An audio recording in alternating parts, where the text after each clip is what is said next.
हिंदी साहित्य से एमए कर रहे प्रिय विद्यार्थियों, हम कहानी के अंदर क्या होता है, कहानी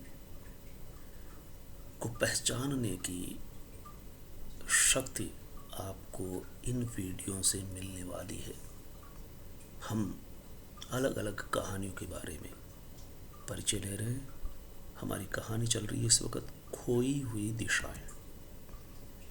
हम अब तक जान चुके हैं कहानी खोई हुई दिशाएं के बारे में। कहानीकार की कहानियों में सामान्य मनुष्य होता है और इस कहानी में निम्न मध्य वर्गीय परिवार का दुख, अभाव, उसका संघर्ष झलकता है। समीक्षित कहानी में कस्बे से चलकर महानगर में आकर रहने वाला, रोजगार करने वाला व्यक्ति एक महानगर की चकाचौंध और भीड़ में किस तरह से अजनबियत का शिकार होता है। कहानी का पात्र है चंदर, जो ग्रामीण या कस्बाई मानसिकता का व्यक्ति है। उसकी कस्बाई पृष्ठभूमि से सीधे महानगर में आना, चूंकि महानगर का जीवन देहाती जीवन से अलग होता है, उसकी एक संस्कृति होती है। पिछली बार हम यहाँ थे, वह दिल्ली में चारों तरफ घूम करके, अपने ऑफिस में रह करके, ऑफिस के कार्य के बतौर वह रेडियो स्टेशन जाता है, अखबार के संपादकों से मिलता है और पोस्ट मास्टर से मिलने के लिए डाक विभाग में जाता है। फिर वह सबसे पहले कर्नाट प्लेस में दिखाई देता है, चांदनी चौक में होता है। और यहाँ जो सी भीड़ है, दिल्ली में आकर के सीधे गांव से आया व्यक्ति के लिए ये एक चौंकाने की बात होती है। खास करके बसों में चलती है दिल्ली। निम्न वर्ग या निम्न मध्य वर्ग बसों का इस्तेमाल करता है, मध्यम वर्ग, उच्च मध्यम वर्ग अपनी गाड़ियों का इस्तेमाल करता है। तो निम्न मध्यम वर्ग तक के व्यक्ति बसों में किस तरह से ठूस ठूस करके चलते हैं, और चंदर के माध्यम से यह पता चल सकता है कि वो जो बस आपको अपने गंतव्य तक ले जाने वाली है, उस विशेष बस का घंटों इंतजार करना पड़ता है। वो चंदर भी इसी तरह से जब चांदनी चौक से वापस लौट रहा होता है, तब वह एक पेड़ के तले आकर के खड़ा हो जाता है, जो अंधेरे में। इस तरह से वह घर पहुंचता है थक हार करके, थका हारा।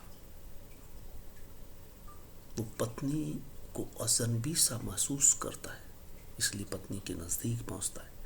पत्नी के पास पहुंच करके महसूस करता है, उसकी धड़कन को महसूस करता है, सुनता है, और ये भी बोध उसे कि पत्नी जाग न जाए।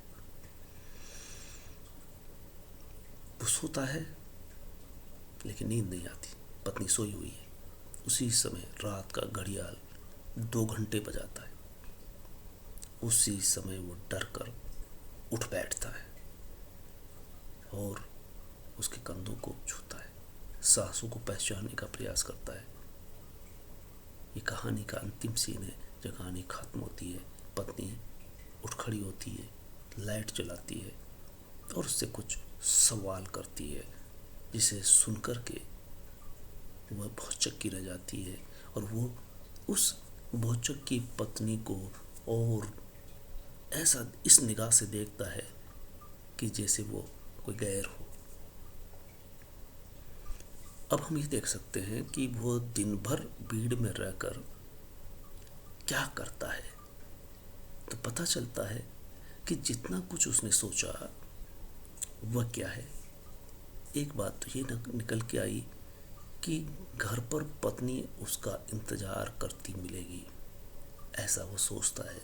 और जब वो घर पहुंचता है तब उसे पता चलता है कि घर में पत्नी इंतजार जैसा करती हुई नहीं, बल्कि उसे वहां पहुंचते ही मेहमान की तरह घंटों बैठना पड़ता है, क्योंकि पत्नी के पास कोई और बैठी होती है बातें करने के लिए, और वो घंटे भर तक उठती नहीं।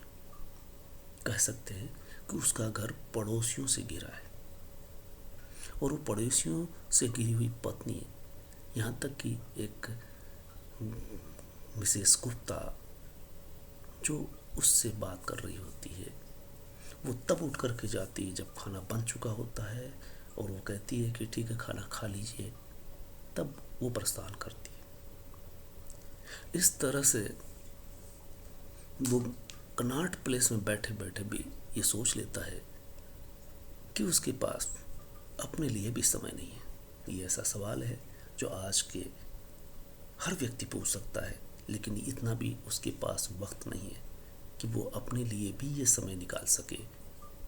वो उस भीड़ भरे शहर में शिद्दत से सोचता है और अपने लिए 7 बजे से 9 बजे का समय फिक्स करता है कि उस समय वो अपने लिए ही सोचेगा। इस तरह से वह खुद अपने से मिलने का समय तय करता है। क्यों? क्योंकि वह 3 साल से उस शहर में है, और उसे पता चलता है, महसूस होता है कि उसका वहाँ अपना जैसा कोई नहीं है। अपने जैसे से मतलब है कि जिसे वो मिल कर के बैठ कर के खुशी जाहिर कर सकते या दुख में गम गलत कर सके। ये सब नहीं होने के कारण वो खामोशी में जीता है। तन्हाई उसे काटती है, उसे सूनापन लगता है।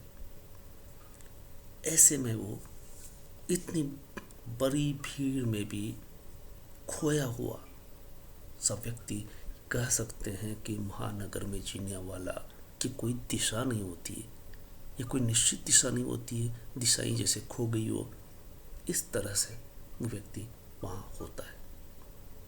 घर में भी आता है तो घर में भी उसे पहचानने के लिए, चूंकि दिन भर 3 वर्ष गुजर गया, और ये वो एक दिन था जिस दिन वो उस पर फोकस किया गया है, बताया गया है कि एक खोया हुआ व्यक्ति जिसकी कोई दिशा नहीं होती, वो अपने घर में ही पहचान खोजने लगता है। तो पता चलता है कि जो कपड़े रखे उनसे जो गंध आ रही है उनको वो पहचानता है।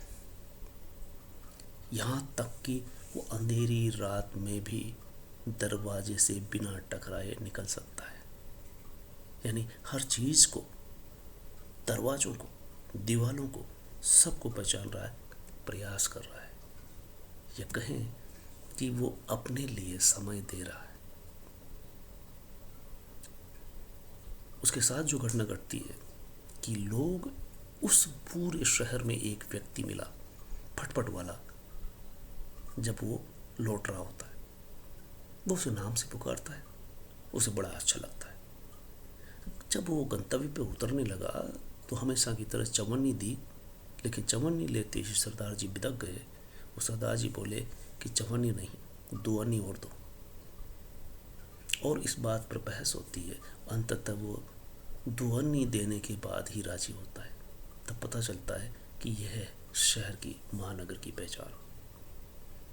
वो जिससे मिलने वहां पहुंचता है वो भी महानगर रह रही है। इंदिरा उसकी पूर्व प्रेमिका है। वो जानती है कि वो चाय कितनी किस तरह से पीता है, कितनी मीठी पीता है, और वो फिर पूछ लेती है कि कितनी चम्मच शक्कर चाहिए। वो 2 बोल देता है और वो 2 ही डाल देती है। वो चाय को जहर की तरह पीता है, क्योंकि उसे यह एहसास होता है कि इंदिरा भी नहीं जानती कि उसकी पसंद क्या है। इस तरह से वह घर पहुंचता है, पत्नी से मिलता है, पत्नी को पहचानने का प्रयास करता हुआ दिखाई देता है। और रात के अंधेरे में वो जैसे डर करके पत्नी के कंधों को पकड़कर